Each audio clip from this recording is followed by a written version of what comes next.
Hello students, myself Monica Sharma from Image English School. My subject is Hindi, standard 10th,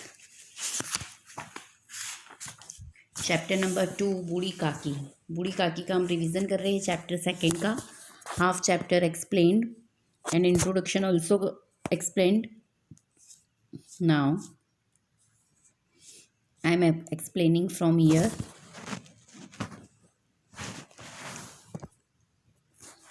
this paragraph okay.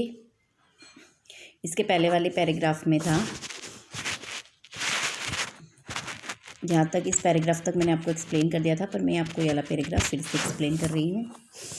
वह उकड़ू बैठकर हाथों के बल सरकती हुई आंगन में आई, परंतु हाय दुर्भाग्य, मेहमान मंडली अभी बैठी हुई थी, है ना। उसने क्या करा, अपनी कोठरी में से निकलकर वो उकड़ू बैठकर बाहर आई। उसे ऐसा लगा था कि सबने खाना खा लिया होगा और मुझे क्यों नहीं बुलाया। पर जब वो बाहर आकर दिखती है तो सब मेहमान मंडली तो अभी बैठी हुई थी, खा ही रहे थे वो लोग खाना। कोई भी खाना खाकर गया नहीं था। कोई खाकर उंगलियां चाटता था, कोई तिरछे नेत्रों से देखता था कि और लोग अभी खा रहे हैं या नहीं। इतने में बूढ़ी काकी रेंगती हुई उनके बीच में जा पहुंची। इतने में क्या, मेहमान खा ही रहे थे, उन लोगों ने अभी अच्छे से पूरा खाना खाया ही नहीं था, और बूढ़ी काकी रेंगती हुई उन मेहमानों के बीच में चली गई। पंडित बुद्धिराम काकी को देखते ही क्रोध में तिलमिला गए। जब बुद्धिराम ने काकी को देखा सब मेहमानों के बीच, तो उनको बहुत गुस्सा आया, उनको बहुत क्रोध आया, और वह क्रोध में एकदम गुस्सा हो गए और वो तिलमिला गए। और उन्होंने क्या किया, लपक कर उन्होंने काकी के दोनों हाथ पकड़े और घसीटते हुए लाकर उन्हें अंधेरी कोठरी में धम से पटक दिया। मेहमानों ने भोजन किया, घर वालों ने भोजन किया, बाजे वाले, धोबी, नाव भी भोजन कर चुके, परंतु बूढ़ी काकी को किसी ने न पूछा। बुद्धिराम और रूपा दोनों ही बूढ़ी काकी को उनकी निर्लज्जता के लिए दंड देने का निश्चय कर चुके थे, है ना। जब एक बार तो रूपा को भी गुस्सा आ गया था, जब वो कड़ाह के पास आ गई थी तब तो रूपा ने उनके ऊपर गुस्सा किया, और जब वो सेकंड टाइम कोठरी में से निकल के रेंगती हुई मेहमानों के बीच आकर बैठ गई तो बुद्धिराम ने देख लिया, उनके भतीजे ने, और उनको गुस्सा आया तो वो घसीटते हुए कोठरी में ले जाके और बूढ़ी काकी को उन्होंने कोठरी में बंद कर दिया और उनको खाना नहीं दिया। सब लोगों ने खाना खा लिया था, सब लोग खाना खा के जा चुके थे, और रूपा और बुद्धिराम ने दोनों ने निश्चय किया था कि उनको दंड देंगे हम, और उनका दंड यही था कि उनको खाना नहीं देंगे, उनको भोजन नहीं देंगे। दोनों निश्चय कर चुके थे। उनके बुढ़ापे पर, दीनता पर किसी को करुणा न आई। करुणा मतलब दया, है ना। उनका जो बुढ़ापा था और उनकी जो दयनीय स्थिति थी, उनके ऊपर जो दया करने की जो स्थिति थी, उसके ऊपर किसी को भी दया नहीं आई, करुणा न आई। अकेली लाडली उनके लिए परेशान थी। बूढ़ी काकी मेरी बात सुनते ही उठ बैठेंगी, पूड़ियाँ देखकर अकेली लाडली उनके लिए परेशान हो रही थी, है ना। जो बुद्धिराम और रूपा की जो बेटी होती है लाडली, बस उसी को, उससे बूढ़ी काकी से अटैचमेंट था, वही उसके कारण परेशान हो रही थी। और लाडली को काकी से अत्यंत प्रेम था, वह बहुत प्रेम करती थी बूढ़ी काकी से। वह झुंझला रही थी कि वे लोग काकी को बहुत सी पूड़ियाँ क्यों नहीं दे देते। क्या मेहमान सबकी सब खा जाएंगे, और यदि काकी ने मेहमानों के पहले खा लिया तो क्या बिगड़ जाएगा, है ना। बूढ़ी मतलब जो लाडली है वो बूढ़ी काकी के लिए ऐसा सोच रही थी कि इनको खाना मिल जाता तो कितना अच्छा रहता, और अपने पेरेंट्स के लिए ऐसा सोच रही थी कि इनको खाना उन्होंने क्यों नहीं दिया, पहले थोड़े सा वो खा लेती, थोड़ी पूड़ियाँ खा लेती तो कम थोड़ी ही पड़ जाती, और अगर उन्होंने मेहमानों के पहले बूढ़ी काकी ने खाना खा लिया तो क्या हुआ इसमें। वह काकी के पास जाकर उन्हें धैर्य देना चाहती थी, परंतु माँ के डर से न जाती थी। उसको अपनी माँ का डर लग रहा था, रूपा का, है ना, कि मैं जाऊँगी तो वो डांटेगी, और उसको तकलीफ़ तो बहुत हो रही थी लाडली को कि मैं बूढ़ी काकी के पास जाऊँ, उनको थोड़ा समझाऊँ, उनको धीरज दूँ, पर वो अपनी मम्मी के डर के कारण नहीं जा रही थी। उसने अपने हिस्से की पूड़ियाँ बिल्कुल न खाई थी। उन पूड़ियों को काकी के पास ले जाना चाहती थी। उसका हृदय अधीर हो रहा था। बूढ़ी काकी मेरी बात सुनते ही उठ बैठेंगी, पुड़िया देखकर कैसी प्रसन्न होंगी, मुझे खूब प्यार करेंगी, है ना। लाडली ऐसा ही सोच रही थी। उसने अपने हिस्से की पुड़िया नहीं खाई, उसने बूढ़ी काकी के लिए बचा कर रखी थी और उसने सोचा था कि जब मैं बूढ़ी काकी के पास ये पुड़िया ले जाऊंगी तो वो देख के इनको बहुत प्रसन्न होएगी, बहुत खुश होएंगी और मुझे बहुत प्यार करेंगी। रात के 11 बज गए थे। रूपा आंगन में पड़ी सो रही थी। लाडली की आंखों में नींद नहीं थी। काकी को पूड़ियाँ खिलाने की खुशी उसे सोने न देती थी, है ना। रूपा तो आंगन में सो गई थी और जो लाडली थी उसको नींद नहीं आ रही थी। उसको बस यही था कि मैं जाके काकी को खाना खिलाऊँ, पूड़ियाँ खिलाऊँ, बस वो इसी खुशी में उसको नींद नहीं आ रही थी।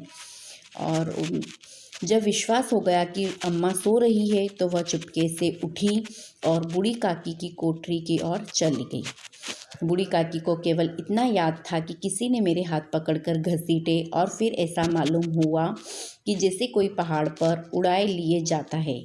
उनके पैर बार बार पत्थरों से टकराए, तब किसी ने उन्हें पहाड़ पर दे पटका। वे मूर्छित हो गई, है ना। बूढ़ी काकी को बस ऐसा ही एहसास हो रहा था कि किसी ने उनके हाथ पैर क्या किए हैं, पकड़कर घसीटे हैं और फिर उनको ऐसा लग रहा था कि जैसे कोई पहाड़ पर मुझे उड़ाए लिए जा रहा है और उनके पैर बार बार पत्थरों से टकराए, तब किसी ने उन्हें पहाड़ पर ऐसे मतलब फेंक के दे मारा। उनको ऐसा लग रहा था और वो बेहोश हो गई। वो ऐसा फील कर रही थी। जब वे सचेत हुई तो किसी की जरा भी आहट न मिलती है। मतलब जब एकदम उसको होश आया, वो ऐसा आंखें बंद करके सोच रही थी और जब उनकी आंखें खुली, उनको होश आया तो उनको किसी की भी आवाज़ नहीं आई, कोई आहट नहीं मिली। एकदम सुनसान, चुपचाप, सब कुछ एकदम शांत था। उन्होंने समझा कि सब लोग खा पीकर सो गए हैं। यह विचार कर काकी निराशमय संतोष के साथ लेट गई। ग्लानि से गला भर भर आता था, परंतु मेहमानों के डर से रोती न थी। सहसा उनके कानों में आवाज आई, काकी उठो, मैं पूड़ियाँ लाई हूँ। काकी ने लाडली की बोली पहचानी, चटपट उठ बैठी, दोनों हाथों से लाडली को टटोला और उसे गोद में बिठा लिया। लाडली ने पूड़ियाँ निकाल कर दी। काकी ने पूछा, क्या तुम्हारी अम्मा ने दी है? काकी ने क्या पूछा लाडली को कि क्या तुम्हारी अम्मा ने दी है पूड़ी मेरे लिए? तो लाडली ने कहा, नहीं, ये मेरे हिस्से की है। काकी पूड़ियों पर टूट पड़ी। 5 मिनट में पिटारी खाली हो गई। मतलब जिस पिटारी में, जिस बर्तन में लाडली उसके लिए पूड़ियाँ लेके आई थी, वो पूड़ियाँ पिटारी खाली हो गई और वो पूड़ियाँ फटाफट उन्होंने चट कर दी 5 मिनट में ही। लाडली ने पूछा, काकी पेट भर गया? जैसे थोड़ी सी वर्षा ठंडक के स्थान पर गर्मी पैदा कर देती है, उसी तरह इन थोड़ी पुड़ियों ने काकी की क्षुधा और इच्छा को और उत्तेजित कर दिया। मतलब पुड़िया तो उनको कम पड़ी थी और वो पुड़िया कम पड़ी, उन्होंने फिनिश कर दी और उनकी और इच्छा हुई, उनकी इच्छा और उत्तेजित हो गई। मतलब उनको और पुड़िया खानी थी। बोली, नहीं बेटा, जाकर अम्मा से और मांग लाओ। क्या कहा उन्होंने कि मेरी मतलब मुझे ठंडक नहीं पहुंची, मेरा पेट नहीं भरा है, जाओ और अपनी मम्मा से थोड़ी पुड़िया और ले आओ। लाडली ने कहा, अम्मा सो गई है, जगाऊंगी तो मारेंगी। काकी ने पिटारी को फिर टटोला, उसमें कुछ खुरचन गिरे थे, उन्हें निकालकर वे खा गई। बार बार होठ चाटती थी, चटकारे भरती थी, हृदय महसूस रहा था कि पुड़िया कैसे पाऊँ। मतलब उनकी और इच्छा हो रही थी और उनको पुड़िया खानी थी और उनको अपने हृदय में ऐसा हो रहा था बार बार कि मैं कैसे पुड़िया खाऊँ। काकी का अधीर मन इच्छा के प्रबल प्रवाह में बह गया। उचित और अनुचित का विचार जाता रहा। मतलब उनको ये लगा ही नहीं कि क्या सही है क्या गलत है, उनको कुछ समझ नहीं थी इस चीज़ की, बस उनको जो करना रहता था वही करती थी वे कुछ देर तक उस इच्छा को रोकती रही। सरा लाडली से बोली, मेरा हाथ पकड़कर वहाँ ले चलो जहाँ मेहमानों ने बैठकर खाना खाया था। उनको बूढ़ी काकी को बहुत इच्छा हो रही थी पूड़िया खाने की, पर फिनिश हो गई थी और उसने बोला कि जाओ अम्मा से ले आओ। तो लाडली ने कहा, अम्मा से लेके आऊँगी तो वो मारेंगी मुझे, वो सो गई है, उनको नींद में से मैं नहीं उठा सकती हूँ। तो जो बची कुची खुरचन थी, छोटे छोटे टुकड़े थे, उसने सब खा लिए। फिर उन्होंने लाडली को कहा कि जहाँ मेहमानों ने बैठकर खाना खाया था, तुम मुझे वहाँ पर लेके चलो। तो लाडली को कुछ समझ नहीं आता है कि ऐसा क्यों बोल रही है बूढ़ी काकी, और लाडली बूढ़ी काकी को वहाँ पर ले जाती है जहाँ पर मेहमानों ने खाना खाया था। लाडली उनका अभिप्राय समझ न सकी। मतलब अब लाडली को समझ में नहीं आया कि ऐसा क्यों कर रही है, ऐसा क्यों बोल रही है, जहाँ मेहमानों ने खाना खाया वहाँ क्यों जाना चाहती है। ये लाडली को कुछ भी समझ नहीं आया। उसने काकी का हाथ पकड़ा और ले जाकर जूठे पत्तलों के पास बैठा दिया। काकी पत्तलों से पूड़ियों के टुकड़े चुन चुन कर खाने लगी। ओह, दही कितना स्वादिष्ट था, कचौड़ियाँ कितनी सलोनी, खस्ता कितना सुकोमल। काकी बुद्धिहीन होते हुए भी इतना जानती थी कि वे वह काम कर रही है जो मुझे कदापि न करना चाहिए। बूढ़ी काकी ने क्या किया, जो मेहमान जूठी पत्तलें छोड़ गए थे, जूठन छोड़ गए थे, उन जूठनों में से उठा के दही खा रही थी, कचौड़ियाँ खा रही थी। बूढ़ी काकी अनपढ़ थी, उनको बुद्धि नहीं थी, फिर भी उनको ये बात तो समझ में आ ही रही थी कि मैं ये गलत कर रही हूँ, मुझे ये नहीं करना चाहिए। मैं दूसरों की जूठी पत्तल चाट रही हूँ, परंतु बुढ़ापा तृष्णा रोग का अंतिम समय है, जब संपूर्ण इच्छाएं एक ही केंद्र पर आ जाती है। बूढ़ी काकी में यह केंद्र उनकी स्वादेंद्रिय थी। है ना, बुढ़ापे में क्या रहता है, कुछ होश नहीं रहता है, हमको बस जो इच्छा होती है वही हमारा करने का मन होता है।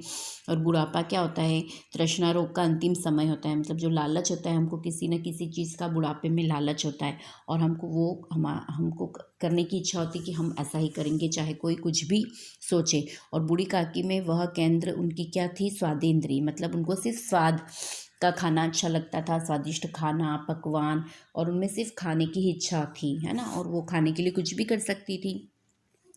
बूढ़ी काकी में यह केंद्र उनकी स्वादेंद्रिय थी। ठीक उसी समय रूपा की आंखें खुली। उसे मालूम हुआ कि लाडली मेरे पास नहीं है। चौकी चारपाई के इधर उधर देखने लगी कि कहीं नीचे तो नहीं गिर पड़ी।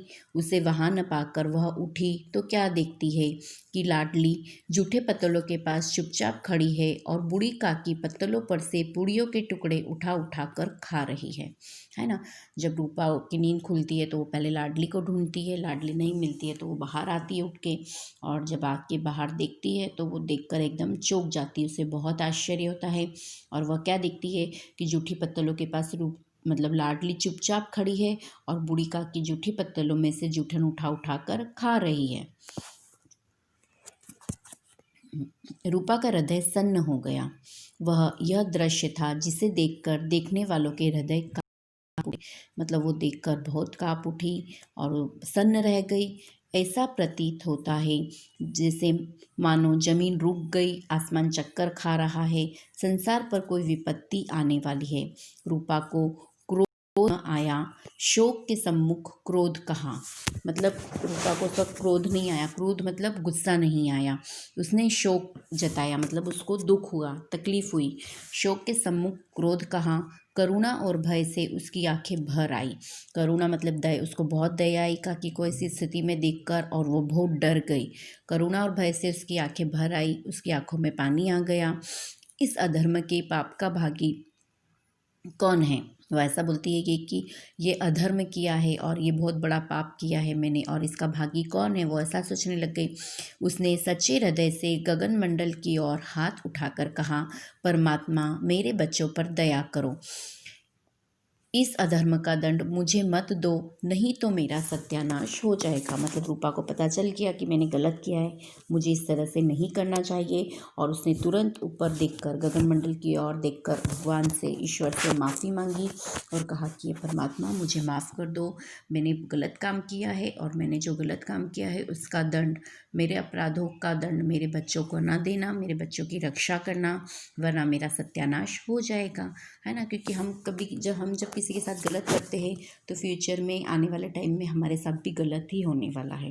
इसलिए हमें कभी भी किसी के साथ गलत नहीं करना चाहिए, अनीति नहीं करना चाहिए, है ना, क्योंकि वह लौट कर तो वापस हमारे पास किसी न किसी रूप में आता ही है। रूपा की ओर स्वार्थपरता और अन्याय इस प्रकार प्रत्यक्ष रूप में कभी न दिख पड़े थे। मतलब रूपा में इस तरह का व्यवहार कभी नहीं दिखा था। वह सोचने लगी, हाय कितनी निर्दय हूँ मैं, जिसकी संपत्ति से मुझे 200 रुपया वार्षिक आय हो रही है, उसकी यह दुर्गति। मतलब उसको फील होता है, गिल्ट फील होता है कि जिसकी वार्षिक संपत्ति से, जिसके पैसों से हम लोग कमा रहे हैं, खा रहे हैं, उसकी मैंने ऐसी दुर्गति कर रखी है, उनकी ऐसी दशा कर रखी है। और मेरे कारण हे दयामय भगवान मुझसे बड़ी भारी गलती हुई है, मुझे क्षमा करो। वो भगवान से माफ़ी मांगती है और बोलती है कि मुझसे बहुत बड़ी गलती हुई है और मुझे इस चीज़ के लिए क्षमा करो। रूपा ने दिया जलाया, उसने भंडार का द्वार खोल दिया और एक थाली में सारा भोजन सजा कर लिए हुए बूढ़ी काकी की ओर चली। उसने कंठावरुद्ध स्वर में कहा, काकी उठो, भोजन कर लो, मुझसे आज बड़ी भूल हुई, उसका बुरा न मानना। उसने क्या करा, भगवान के आगे दिया गया किया और जो भंडार थे खाने के, अन्न भोजन जहाँ रखा था वो भंडार खोल दिए और एक बड़ी सी थाली में सारा खाना जमा के लेके आई, सजा के लेके आई और काकी के पास जाकर बोली कि ये लो, खाना खा लो और मुझे क्षमा कर दो। परमात्मा से प्रार्थना कर दो कि वे मेरा अपराध क्षमा कर दे। काकी को क्या कहा उन्होंने कि मैंने जो आपके साथ व्यवहार किया है उसका बुरा मत मानना और परमात्मा से प्रार्थना करना कि वह मुझे माफ़ कर दे, मुझे क्षमा कर दे। भोले भाले बच्चों की भांति जो मिठाइयाँ पाकर मार और तिरस्कार सब भूल जाता है, बूढ़ी काकी सब कर बैठी हुई खाना खा रही थी। उसके एक एक रोए से सच्ची सदिच्छाएं निकल रही थी। सदिच्छाएं मीन्स आशीर्वाद निकल रही थी और रूपा बैठी इस स्वर्गीय दृश्य का आनंद लेने में निमग्न थी, है ना। रूपा मतलब वो जब काकी खाना खा रही थी तो रूपा ये सब दृश्य देख रही थी और काकी ने जब खाने की थाली देखी तो वह सब कुछ भूल गई और खाना खाने लग गई और रूपा बैठी बैठी ये सब दृश्य देख रही थी और उसका आनंद लेने लग गई। चलिए एक्सप्लेन दिस चैप्टर, है ना, रिवीजन में हो गया है ये चैप्टर और इसके शब्दार्थ में आपको एक्सप्लेन कर देती हूँ। पुनरागमन मतलब वापस आना। इसमें फर्स्ट लाइन थी इस चैप्टर में कि बुढ़ापा बहुधा बचपन का पुनरागमन होता है, मतलब बुढ़ापे में बचपन वापस आ जाता है हमारा, है ना। पुनरागमन मतलब वापस आना। आर्तनाद मतलब दुख भरी चीख। सब्जबाग मीन्स झूठे सपने, झूठे वादे, है ना। फिर उसके बाद शुद्धावर्धक मतलब भूख को बढ़ाने वाली। रक्षागार मतलब सुरक्षित स्थान। दिक करना मतलब हैरान करना। उद्गीन मीन्स चिंतित। सदिच्छाएं मीन्स शुभकामना, अच्छी इच्छा। सेतु मतलब पुल। ग्रास मतलब कौर। मंसूबे मीन्स कल्पनाएं, इच्छाएं। रसास्वादन मीन्स स्वाद लेना, आनंद लेना। उसके बाद मुहावरा है सब्जबाग दिखाना मीन्स झूठे वादे करना, है ना। झूठे सपने दिखाना, झूठे वादे करना या फिर अपना काम साधने के लिए बड़ी आशाएं दिलाना। फिर नेक्स्ट है स्वाध्याय में निम्नलिखित प्रश्नों की नीचे दिए गए विकल्पों में से सही विकल्प चुनकर उत्तर दीजिए। क्वेश्चन नंबर फर्स्ट है बूढ़ी काकी के भतीजे का क्या नाम था, है ना। बूढ़ी काकी के भतीजे का क्या नाम था। ऑप्शन है Dhaniram, second Pandit Buddhiram, third number Sukhram और फोर्थ नंबर दुखराम। तो right answer is Pandit Buddhiram, ब। Right answer is Pandit Buddhiram. And second question is Rupa किसकी पत्नी थी। धनीराम की, मनीराम की, हनीराम की या पंडित बुद्धिराम की। तो right answer is Pandit Buddhiram, है ना। Now third number MCQs. किसने अपने हिस्से की पुड़िया काकी के लिए बचा कर। तो आंसर है ऑप्शन है रूपा ने, बुद्धिराम ने, लाडली ने या श्यामा ने। तो राइट आंसर है लाडली ने, है ना। लाडली ने अपने हिस्से की पुड़िया किसके लिए बचा के रखी थी, बूढ़ी काकी के लिए। फिर नेक्स्ट है fourth number, next and last. बूढ़ी काकी को पत्तलों पर से जूठी पूड़ी के टुकड़े खाता देखकर कौन सन्न रह गया था। जब बूढ़ी काकी जूठी पत्तलों में से जूठा खाना खा रही थी तो किसने देखा और कौन देखकर सन्न रह गया था। ऑप्शन है Rupa, second option Buddhiram, third option Ladli and fourth option Shyama. तो राइट आंसर इज रूपा, है ना। रूपा जब देखती है बूढ़ी काकी को जूठी पत्तलों पे से खाना उठाकर खाते हुए तो वह क्या हो जाती है, सन्न हो जाती है। चलिए उसके बाद ये एक्सरसाइज में आपको नेक्स्ट लेक्चर में सेकंड क्वेश्चन से नेक्स्ट लेक्चर में एक्सप्लेन करूँगी। ओके।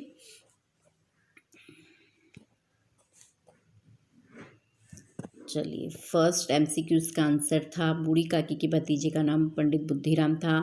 फिर रूपा किसकी पत्नी थी, तो पंडित बुद्धिराम की थी। और फिर किसने अपने हिस्से की पुड़िया काकी के लिए बचा के रखी थी, तो लाडली ने बचा के रखी थी। और फोर्थ क्वेश्चन था बूढ़ी काकी को पत्तलों पर से जूठी पूड़ी के टुकड़े खाता देखकर कौन सन्न रह गया था, तो आंसर है Rupa. Okay, complete in revision. चलिए, okay, thank you and bye bye, take care.